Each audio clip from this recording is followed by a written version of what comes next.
Hey guys, welcome to the Average Joe Cooking Show. Today we've got a really special idea we're going to be doing with you. We had a contest at my children's school, and we have a contestant winner that's going to be on the show cooking with me today. I'd like to introduce you to my friend Jason. Jason, come on over. Say hi to the folks in TV land. Hello. All right, well, Jason, his wife and I, we all had a nice little conversation about what he likes to eat, and we talked about pork chops and potatoes being one of his favorite things, and he also mentioned he liked spicy food as well. So what we've done is a little bit of an amalgamation of two different styles of cooking. We're going to do a down-home southern fried pork chop and potato meal, but we're going to give it a nice spicy southwestern Tex-Mex twist by adding some nice heat to it. So we're going to get into making the pork chops. Well, what we've got here is we've got some nice lean pork chops that have been soaking in buttermilk overnight. The reason you want to let them set in overnight is because that buttermilk gets into all the pores and it really makes them nice and tender when they fry up. Alongside that, we've got about 4 cups of flour here. And to that flour mixture, we are going to be adding some of our special spicy ingredients. So why don't you come on over here and we're going to have you add all the ingredients to our flour mixture. We're going to start off with, this is about a tablespoon of baking powder. Just spread it. Yeah, just dump it in there because we're going to stir it up. And we've got about a tablespoon and a half of celery salt. And then we've got 2.5 tablespoons of chili powder, 1 whole teaspoon of cayenne pepper, and 1.5 tablespoons of cumin. So go ahead and give that a nice stir until it's all mixed up nice and evenly, and then we'll start breading those pork chops. And while he's breading those pork chops, I'm going to be checking on our oil to see if we're going to come up to temp. You want to make sure that your temperature is just a little bit above 350 degrees, and remember not to crowd the pan when you start adding the pork chops. About 2 or 3 at a time, that's all you're going to need to put in there. Otherwise you're going to start dropping the temperature of the oil down and you're going to get really soggy, oil-saturated pork chops. And while he mixes that up, I'm going to chop up these potatoes that we're going to use for our fried potatoes. And what I've done is I've baked them first. And by baking them, it gives them a nice crispy skin when you fry them up. And we're going to fry these up first, and then we're going to also fry up some Anaheim peppers and an onion and kind of mix it in with it. But we want to fry them separately because the moisture from the peppers and the onion will turn the potatoes soggy. So we want everything to stay nice and crispy but delicious. Goes up. Is that good? Yeah. Awesome. So what we're going to do here real quick while I'm chopping these up, go ahead and we're going to set up a station for you. I'm going to move this out of the way. I'm going to get you another plate to put the pork chops on. Whoa, there go my paper plates. Setting up for a party. Set those out of the way. Okay. So when the pork chops are breaded, we just go ahead and set them on this plate. And what we do is we set it up so you're going to pull them out of the buttermilk.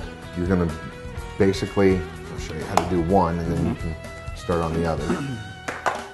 So you can use your fingers or a fork if you want to. See how that buttermilk clings to that pork chop? So go ahead and just set it in there. Give it a little bit of a shake. Flip it over. A little bit of a shake. Get that pork chop nice and coated until it looks dry. And shake off the excess and just lay it on the plate. Okay? Nice and easy. So how hot do you like your food normally, Jason? Just spicy. Just a little kick to it. Not just too, a little? not too hot that it burns. You know, you want to be able to taste it. See, because your wife told me you like to eat jalapenos every day. I do. All right. Well, that's fine. What we're going to do is we're going to add 1 jalapeno and some red pepper to a country gravy that we're going to make here in a little bit. And that'll give it a nice heat. Now that breading that we've made there is also nice and spicy.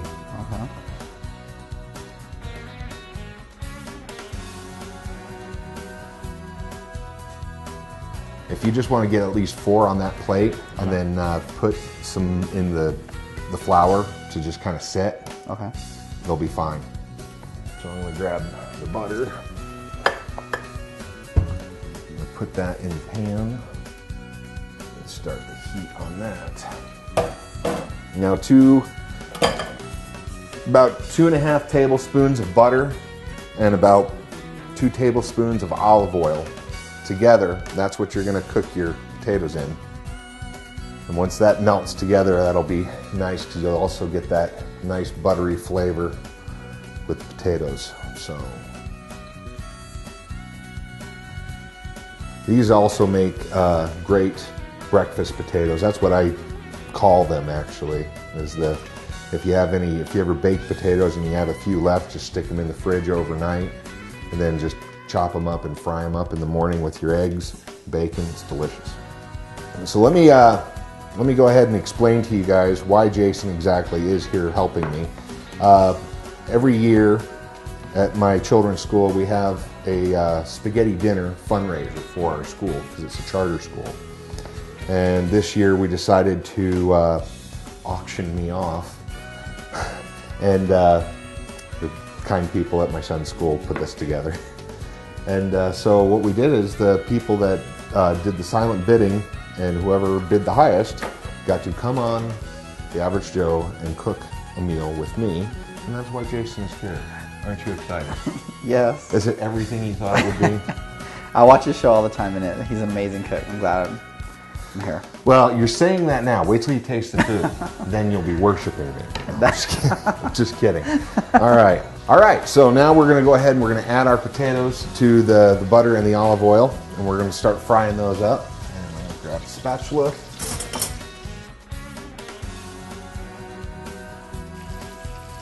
Just want to make sure that they're all kind of nice and evenly separated down there in the bottom of the pan. And what the idea is that you don't want to keep stirring them because you'll end up with soggy potatoes.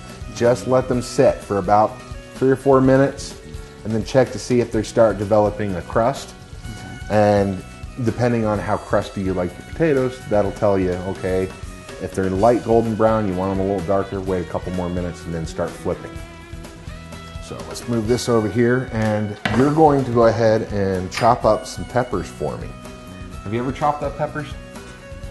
No. No. Okay, it's very, very simple. What you're going to do is you're going to cut the top off. Okay, you're going to pull out the seeds, what I call the guts, and then you're just going to kind of chop it into nice little strips. Okay, and you can do that by putting it upside down, cutting it across those 4 sections, and then one down the middle. And then once you've got these 4 sections, you just lay them down and you make strips out of them. All right, so let's go ahead and have you do that, and then we'll move on to the Anaheims. And while he's doing that, I'm going to get the gravy ready for our gravy. Country gravy is very, very simple to make. All you need is a little bit of flour and a little bit of buttermilk and salt and pepper, and that makes country gravy. You can use regular milk if you're not a fan of buttermilk. We can do either or. And then what we're going to do is we're also going to make a roux. And the rule of thumb is that for every tablespoon of butter you want to use a tablespoon of flour.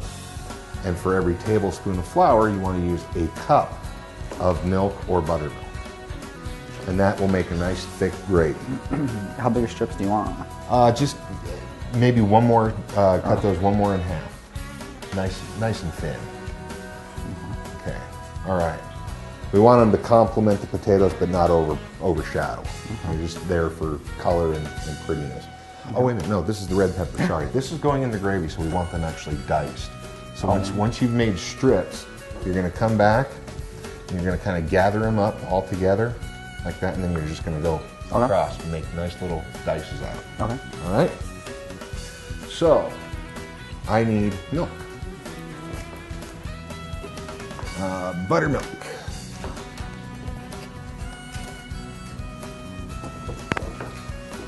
and I need butter.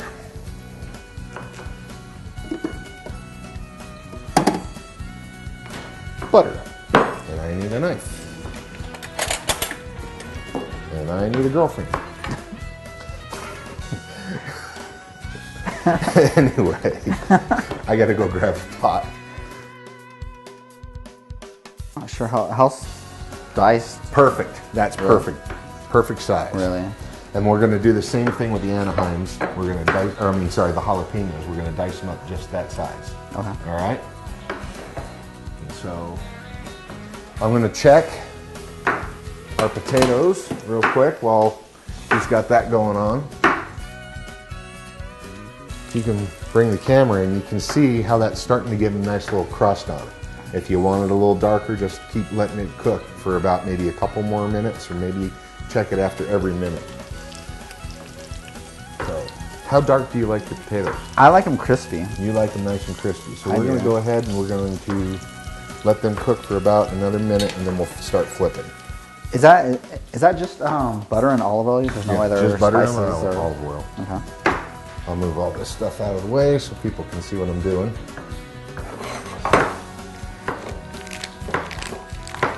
Now, all your butter that you get from the store usually are always marked with the sizes that you need. So if you just need a couple tablespoons, you know exactly where to cut, which is about right here. So I just like to make a little indent through the paper so I know where to cut. And then voila, I got my 2 tablespoons of butter. I'm gonna do 2 cups buttermilk, and then I actually think I might only have 2 cups left in there. How's our temperature? All right, we're ready to start putting pork chops in. So let's bring the temperature down just a little bit. What you wanna do, just very, very gently lay the pork chops down in there. Wow. Put about 2 more in there, 2 of the smaller ones in there, and then we'll call that good. Do it slowly, because if you don't, it'll start boiling over. And we have 3 cups. So we'll set that aside, because what I want to do is I want to melt the butter and add How many more did you say put in there? Yeah, you got 3 in there, right? Yeah. Okay, then that's fine for right now. Okay. Oh, we're starting, so we're going to let those cook for about 3 minutes, and we're going to check on them, and then they might have to go for 5. It all depends. Now, if you've watched the show, you know about roux. Roux helps make unlumpy gravy. There's 2 tablespoons of flour. What we're going to do is we're going to melt this butter. We're going to add the flour, and it's going to make like a paste. Okay. Once it's all pasty, then we add the milk, because then it'll be nice and creamy, and there won't be any lumps or dried pieces of flour floating around in your gravy. Okay. Set that back there. Turn that on. When that butter's melted, just go ahead and add that, and I'll get you a spoon to stir that with. Actually, you know what? You can use that one right there. Perfect. Yeah. Good on time. Okay, while we're waiting for the pork chops to finish up, I'm going to show you real quick how to de-hot a jalapeno. Now, it's very, very simple, and remember, whenever dealing with jalapenos, if you have to, wear rubber gloves, or remember to wash your hands. Never ever touch your eyes after messing with these things. So we're going to cut the top off of them. And we're going to slice them right down the middle, like so. Now, some people say that, well, if you remove the seeds, they're not going to be hot. That's not true. A lot of the heat is in that membrane right there, that white membrane. Okay. So, if we take our knife, and very carefully, just kind of whittle off that membrane, and I don't want to touch those fingers. Oh, So okay. anything. That jalapeno is going to be mild. Still going to have some heat, but it's not going to be burning your mouth. This has got a lot of seeds in it. Nice and easy. Just get as much of that white membrane out as you can. And that goes with pretty much any kind of chili pepper. If you get the membranes out and you just leave the skins, they're actually quite mild. As a matter of fact, to prove my point,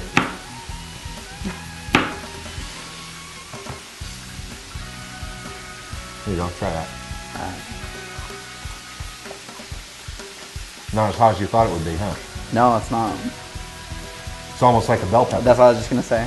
It's like a bell pepper. Exactly. Now, if you ate that, you'd be going, wow, I That's need where some it's water. at. That's the heat. Yeah. Okay. So, now you guys know how to de-hot a jalapeno. We got to check on our pork chops. All right. Ooh. I almost thought those were the tongs. These guys are looking good. You're going to give them a turn. We're going to let them go for about 1 more minute, and then we're going to go ahead and put them on this plate right here. Okay. And then we're going to start adding more pork chops. Okay. All right? 3 at a time. That's about as much as that pan can withstand. Okay. So these potatoes are ready to be flipped. Oh yeah. That's a deep golden brown crust on those guys. Look at that. Oh yeah. And I'll bring that over to the camera so the camera can check that out. Yep. Almost burnt, but they're nice and crispy. And that's the way we like them, and that's how we're going to cook them. Mm-hmm. Remember, everything is according to your taste. If you don't want them that crispy, then don't let them sit that long.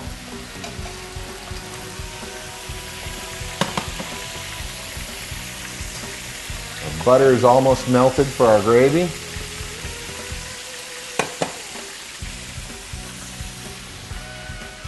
And I'll go ahead and I'll finish up this jalapeno right here.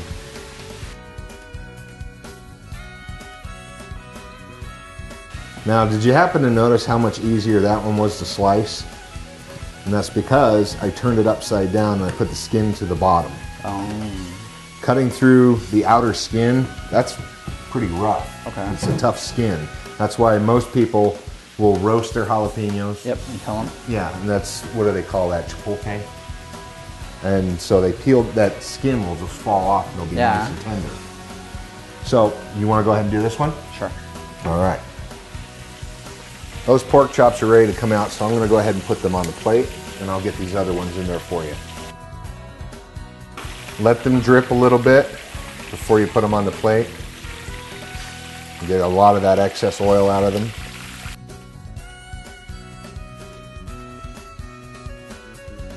Now, if you see the breading starting to look soggy, you can just kind of dip it into flour again. Shake off the excess, put it into the pan. This is what I mean by the breading looking soggy. You see how it's all it's been wet? sitting. So you just kind of tap it in there. Shake off the excess.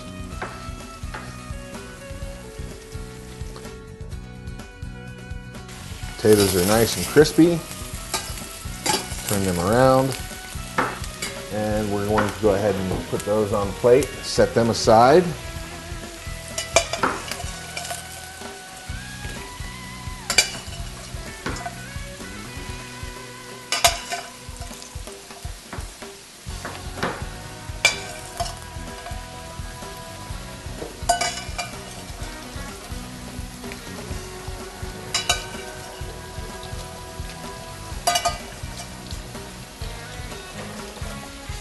Okay, let's set this right here for now.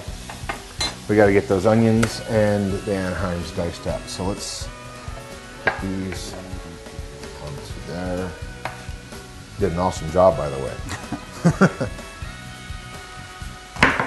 We're just going to put 1 pepper on there. Okay. Into the potatoes because it'll be plenty.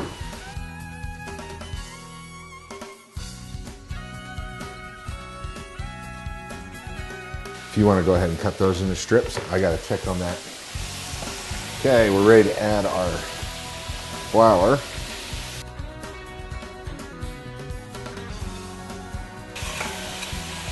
We've made like that paste. That's just butter and flour, right? That's just butter and flour. And we're going to add the buttermilk to that. I'm going to go ahead and stir that up.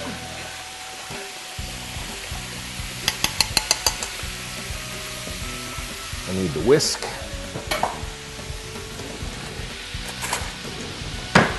I have my tiny whisk. And that'll just break up that paste. Now I've left this burner on for a reason, because when we get the Anaheims and the onion chopped up, we're going to fry those up in the pan that we were cooking the potatoes in. We're going to let that go. And okay, we got our Anaheims ready. Onion. Take the top off. Cut in half.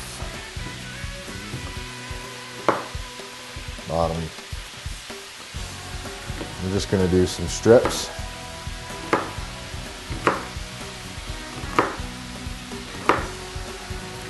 Now, if you wanted to dice it, all you do is turn it sideways and then go that way. Now, and then it'll turn into nice little small pieces. Okay. But we want strips, so that's all we're going to use. We're only going to use half that onion. Okay. Okay, so take these and put them into the pan and get them back on the heat. Once those have grilled down a little bit,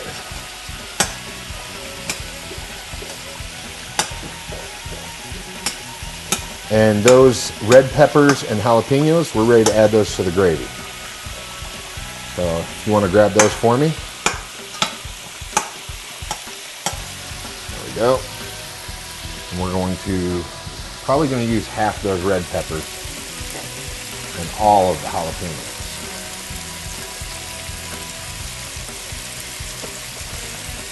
There we go. Set that aside.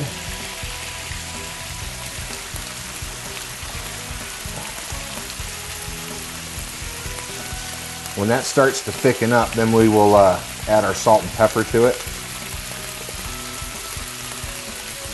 and give it a taste test to make sure it's not too salty. In buttermilk, I'm not sure if you're familiar with buttermilk at all, but I kind of like to refer to it as liquid sour cream. Okay.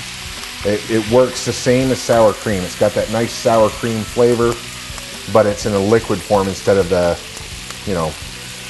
chunky stuff. Okay.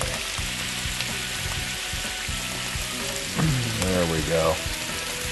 Moving those pork chops around, making sure they're good and golden. Got about a minute or two left on them, and then we're done, which is good because we're starting to get a little smoky in here. Depending on how crunchy or how soft you like your onions, if you like them nice and dark and caramel and mushy, you just continue to let them cook. But if you like them with a little bit of crunch, and right now, if you actually ate them, they wouldn't be oniony, they'd actually be very sweet. Really? Yeah, because it's a chemical thing. I'm not a scientist, I can't tell you exactly what happens, but when you cook them, the sugars that are in it enhance the flavor, so onions become sweet, and if you continue to let them cook, that sugar caramelizes and turns them brown. Caramelizes, potato, yeah. All right. So, how do you like your onions, by the way? I do like them a little crispy. You like them a little crispy? Yeah, a little crunch to it. Okay, so we're only going to let those go for maybe a minute or so longer. See, you know what the bad part of having you on the show is, Jason? What's that? Is that your wife's going to see this and see that you can cook. I want to cook. And she's going to start why don't you cook tonight? Yeah. But that's okay.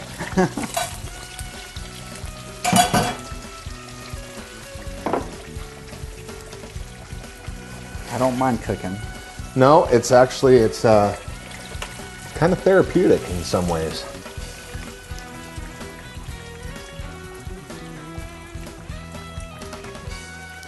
Believe it or not, cooking actually helps me think.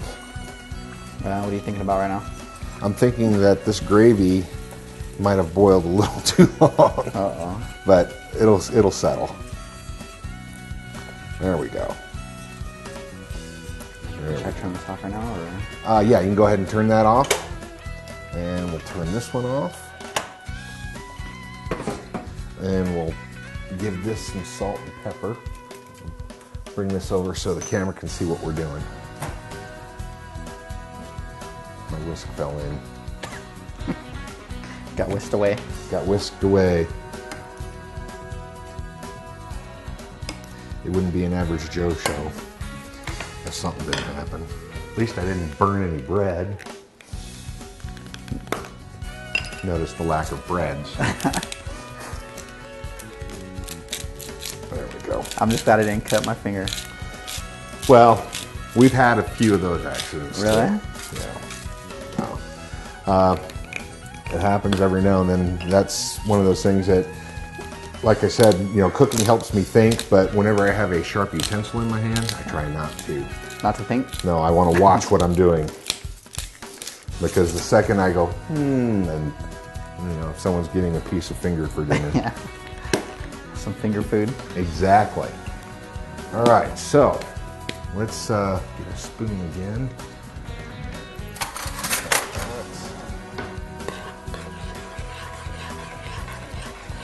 Stir in the pepper and the salt.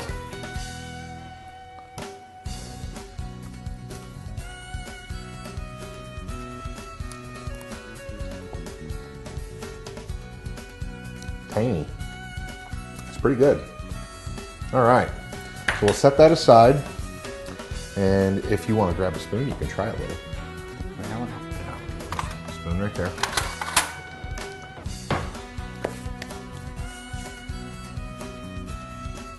Now, if you wanted like a traditional country gravy, you want to use just like a regular milk. It's really good. Yeah. But, you know, like the regular milk is what you'd use for like country fried steak or biscuits and gravy. Okay. Okay. This buttermilk is because I wanted it to have kind of a tangy flavor to complement the spicy pork chop, Okay. kind of a southwestern thing. All right, so we are actually cooked up, and we need to stir the potatoes. Now, we've made a mess of my kitchen tonight, but you know what? We've also made an extremely delicious meal. We'd like to thank you again for watching the Average Joe Cooking Show, and we'd always encourage you to go to Weinerger's and check out the great deals they have, and we thank them very much for sponsoring the food that you see before you. And we'd like to thank the Lopez family, and we'd like to thank Da Vinci Academy of Science and the Arts for providing them the chance to check out some good home cooking that's pretty simple, but also elegant. Until next time, happy eating.